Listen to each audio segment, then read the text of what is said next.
Judge Judy was about to deliver 8 words that would obliterate a $100 million religious empire and leave America's most beloved prosperity preacher frozen in stunned silence for 45 seconds on live television. But what happened in those 45 seconds would trigger the most explosive scandal in daytime TV history and expose a secret recording that prosperity gospel leaders had desperately tried to bury for years. Joel Osteen walked into Judge Judy's courtroom that Tuesday morning, believing he could charm his way through what seemed like a simple case about an elderly widow's donation. He had no idea he was walking into a carefully orchestrated trap that would destroy his credibility in front of 12 million viewers and change American Christianity forever. The case appeared straightforward.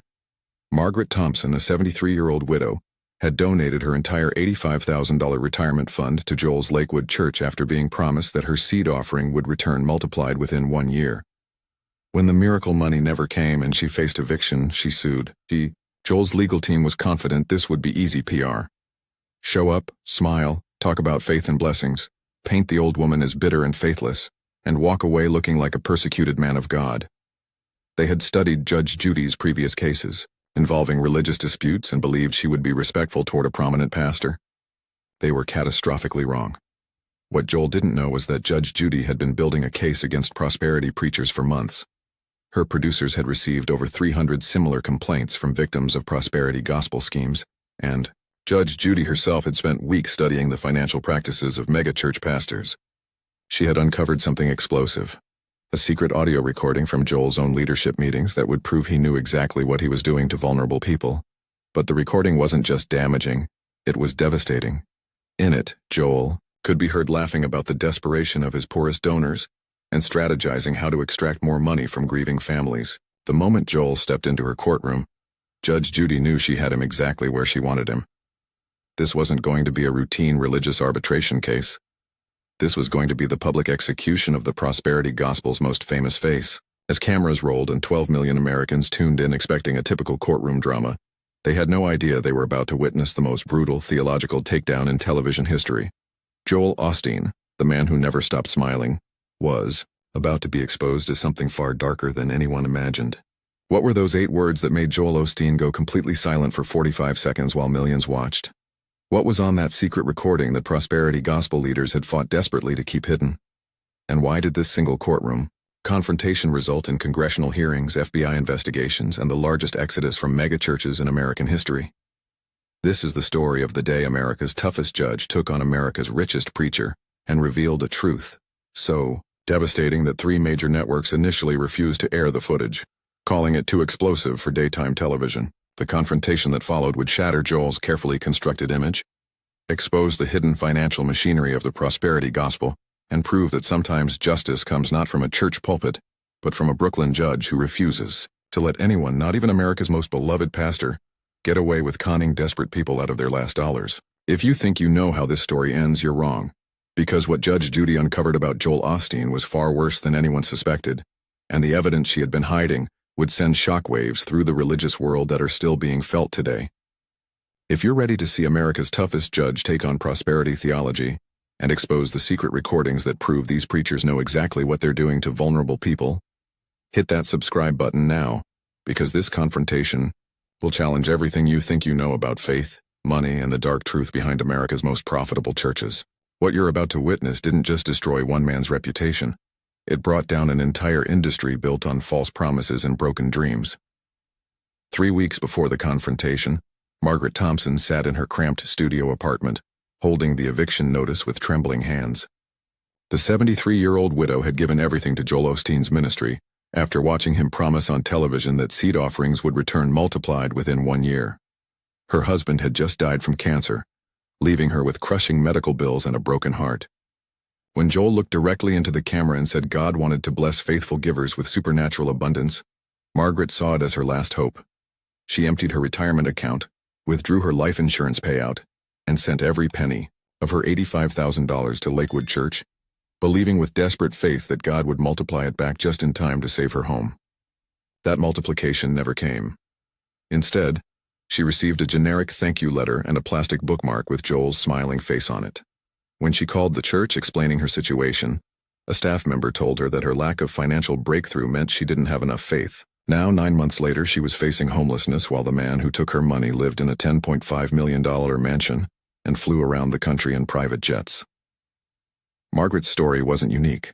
She was one of thousands who had been financially destroyed by prosperity gospel promises that never materialized. Meanwhile, 400 miles away in Houston, Joel Osteen was reviewing his quarterly financial reports in his luxury office, overlooking the former Compaq Center that housed his 16th 800-seat sanctuary. The numbers were staggering. Lakewood Church brought in over $70 million annually, with the vast majority coming from small donations from elderly, desperate, and financially struggling believers who gave sacrificially because they believed God would reward their faith with earthly riches. What Margaret and millions like her didn't know was that Joel's inner circle regularly discussed the psychological tactics they used to extract maximum donations from their most vulnerable audience members. The secret recording that would later destroy Joel's empire was made during one of these private leadership meetings just 2 months before Margaret's case. In it, Joel could be heard discussing donation strategies with chilling callousness. The people who give the most are usually the ones who can afford it the least, his voice captured clearly on the audio. Desperate people make faithful givers. We just need to keep them believing that their breakthrough is always one more seat away. When one board member expressed concern about elderly people giving their life savings, Joel's response was haunting. Their faith is their choice. Our job is to provide them with opportunities to express that faith financially. Judge Judy's producers had obtained this recording through a former Lakewood insider who had grown disgusted with the ministry's predatory practices. The whistleblower had witnessed Joel personally reviewing lists of the church's poorest donors, specifically targeting widows and retirees with personalized fundraising letters that played on their desperation and grief. The insider provided documentation showing that Joel's team maintained detailed psychological profiles of vulnerable donors, noting their financial situations, family tragedies, and emotional triggers to maximize their giving potential. When Margaret's case landed on Judge Judy's desk, the veteran judge immediately recognized it as an opportunity to expose the systematic exploitation she had been investigating. This wasn't just about one widow's lost savings. This was about a multi-million-dollar operation that deliberately targeted America's most vulnerable citizens with false religious promises designed to extract their last dollars. Judge Judy had built her career on protecting people from scammers and con artists, and she recognized that Joel Osteen was running one of the most sophisticated religious confidence schemes in American history.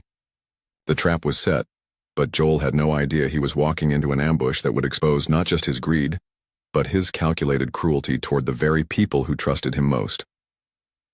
The moment Joel Osteen walked into Judge Judy's courtroom on that Tuesday morning, his trademark confident smile began to falter. The usual setup felt different. Judge Judy sat behind her bench with an intensity that made even seasoned attorneys nervous, and her eyes tracked Joel's every movement with predatory focus. What Joel didn't notice was the manila folder sitting prominently on her desk, thick with documents that would soon destroy everything he had built.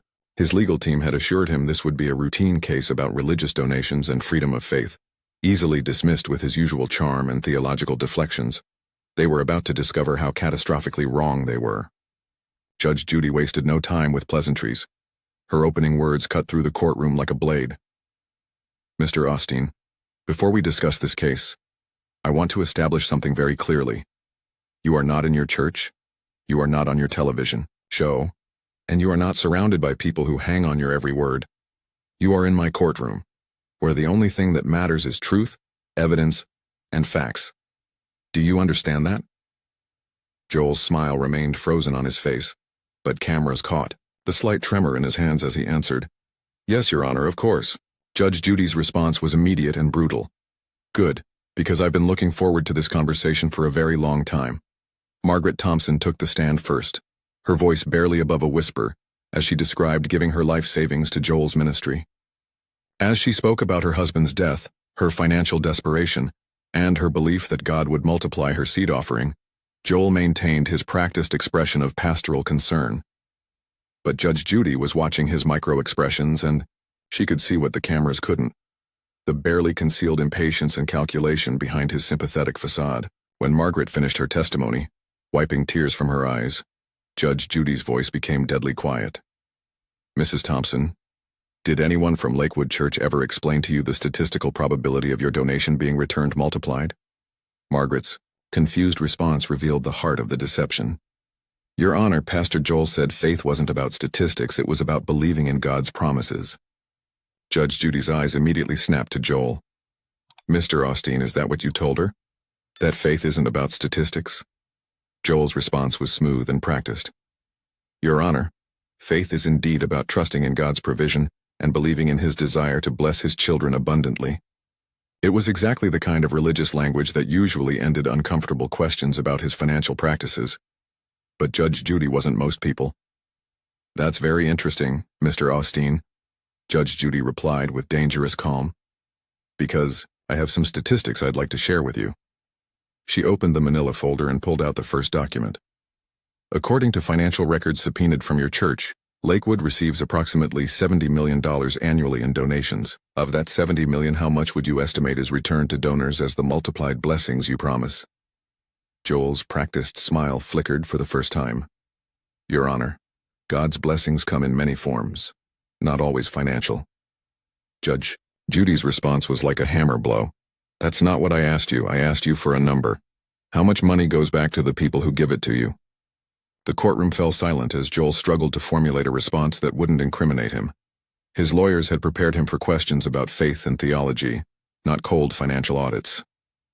Your Honor, our church operates transparently, according to all federal guidelines for religious organizations. Judge Judy leaned forward with her signature death stare. Mr. Osteen, you're evading my question. Let me help you with the math. According to your own financial disclosures, less than 3% of donations are ever returned to donors in any form. That means Mrs. Thompson had less than a 3% chance of seeing her money again. But you told her to have faith in God's multiplication. Doesn't that strike you as misleading? Joel's response revealed the first crack in his armor. Your Honor, faith requires stepping out beyond what statistics might suggest. Judge Judy pounced immediately. So you're admitting you know the statistics are against your donors, but you encourage them to ignore those statistics and give anyway? The theological trap was perfectly set, and Joel was walking straight into it. Your Honor, I believe God can do miracles that transcend human understanding, he replied, but his voice lacked its usual conviction. Judge Judy pulled out a second document from her folder. Mr. Osteen, I'm holding a list of your church's top 100 donors from last year. 97 of them are over the age of 65, 63 are widows, and 41 are living on fixed incomes below $30,000 annually. These are the people funding your $10.5 million mansion and your private jets. Does that seem miraculous to you, or does that seem predatory? The question hung in the air like a sword, and for the first time since entering the courtroom, Joel Osteen was completely speechless. The audience could feel the shift in power as America's most beloved prosperity preacher faced off against America's toughest judge, and Judge Judy was just getting started. What she pulled from that manila folder next would shatter Joel's carefully constructed image forever. Judge Judy reached deeper into her manila folder and pulled out a photograph that made Joel's face go pale. Mr. Osteen, do you recognize this? She held up an aerial shot of his $10.5 million River Oaks mansion with its swimming pool, tennis court, and 6-car garage. This is your primary residence, correct? Joel's voice cracked slightly. Yes, Your Honor, but I want to clarify that. Judge Judy cut him off with surgical precision. No clarifications needed. Mrs. Thompson, how many months of rent could you have paid with the $85,000 you gave to fund this mansion? Margaret's tearful response was devastating. About 7 years, Your Honor. The mathematical brutality of the comparison hit the courtroom like a physical blow. Judge Judy wasn't finished. Mr. Osteen, you also own a vacation home in Colorado, worth $2.9 million, correct? And a collection of luxury vehicles including a Ferrari, 2 Mercedes, and a Bentley. Joel tried desperately to regain control. Your Honor, God has blessed our ministry with resources that allow us to reach more people. Judge Judy's interruption was explosive. Stop it. Just stop it right there. You're not reaching people. You're reaching into their wallets. The courtroom erupted with gasps as Judge Judy's fury became unleashed. Mrs. Thompson, while you were choosing between medication and groceries, this man was choosing between his Ferrari and his Bentley. Does that sound like God's plan to you? Margaret shook her head, crying openly. Joel's desperation became palpable, as his carefully constructed image crumbled in real time. Your Honor, I never asked Mrs. Thompson to give beyond her means. She made that choice herself. It was the worst possible thing he could have said. Judge Judy's eyes flashed with pure rage. She made that choice? After you looked into television cameras and promised her that God would multiply her seed offering? After your ministry sent her personalized letters telling her that bigger faith required bigger giving? She pulled out another document. Mr. Osteen, this is a direct quote from one of your televised sermons. The size of your seed determines the size of your harvest. God is looking for people who will give sacrificially to prove their faith.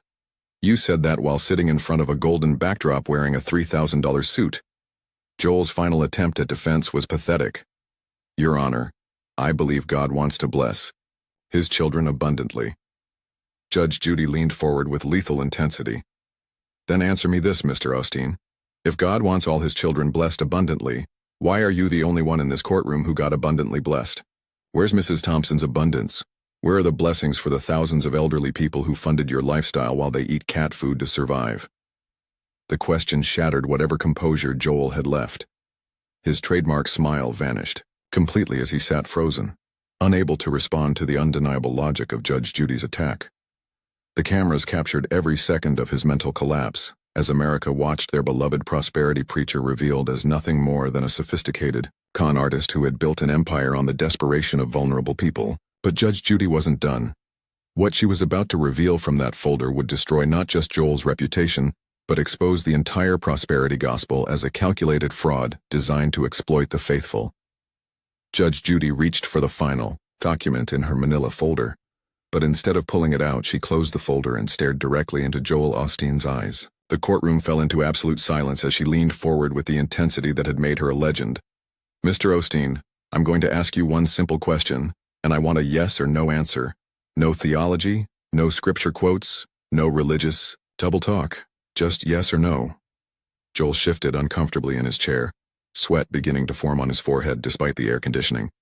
He could sense the trap closing around him, but he had nowhere to run. Judge Judy's voice became deadly, quiet, each word measured and precise. Did Jesus die rich or poor? The 8 words hit Joel like a physical blow. His mouth opened, then closed as his brain struggled to process the theological checkmate he had just walked into. The cameras captured every second of his mental paralysis as 12 million viewers watched America's most successful prosperity preacher realize he had been cornered by the most basic question in Christianity. 5 seconds passed in complete silence. Then 10. Joel looked desperately around the courtroom, searching for an escape route that didn't exist. 15 seconds. 20. His hands began to visibly shake as the weight of the question crushed his entire theological foundation. 25 seconds. 30. The silence was deafening, and every person in that courtroom understood they were witnessing the destruction of the prosperity gospel in real time. 35 seconds. 40. Joel's breathing became labored as he stared at Judge Judy, unable to form words. Finally, after 45 excruciating seconds that felt like an eternity, Joel whispered in a voice barely audible through his microphone. He died poor. The admission sent shockwaves through the courtroom and across America. Judge Judy's response was swift and devastating. Then why are you telling people that following Jesus will make them rich? Joel's empire had just collapsed with 8 simple words that exposed the fundamental lie at the heart of prosperity theology.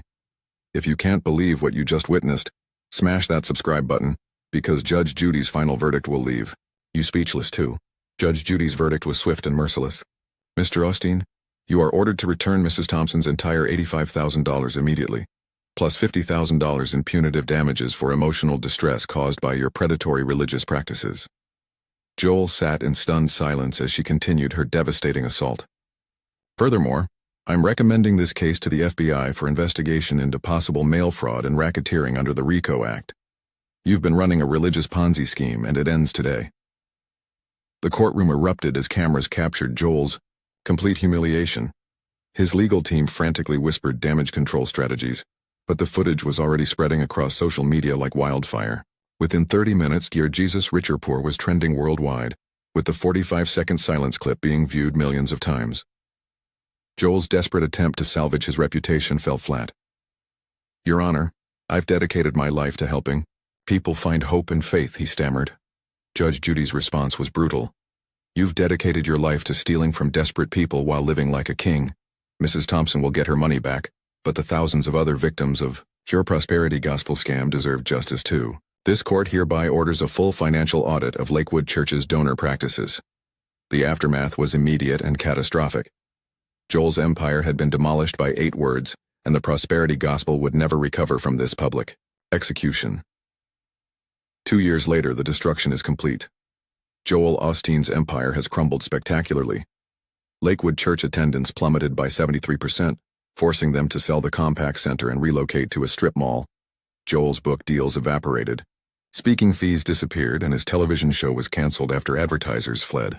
The FBI investigation led to congressional hearings exposing the prosperity gospel's predatory practices, resulting in new federal regulations on religious fundraising. Margaret Thompson used her settlement to establish the Religious Exploitation Recovery Fund, helping thousands of prosperity gospel victims rebuild their lives. The secret recording Judge Judy possessed was finally played during the congressional hearings, revealing Joel laughing about desperate donors and strategizing how to extract more money from grieving families. The audio destroyed any remaining sympathy for his ministry. Judge Judy's 8 words still echo through churches today. Did Jesus die rich or poor? The simple question that exposed the fundamental lie of prosperity theology continues to liberate believers from financial manipulation, disguised as faith. If this confrontation opened your eyes to the truth about prosperity gospel, hit that subscribe button and share this with someone who needs to see it. Tell us in the comments, was Judge Judy right to destroy Joel Osteen's empire to protect vulnerable people? Sometimes the most loving thing is exposing the truth that religious leaders don't want you to hear.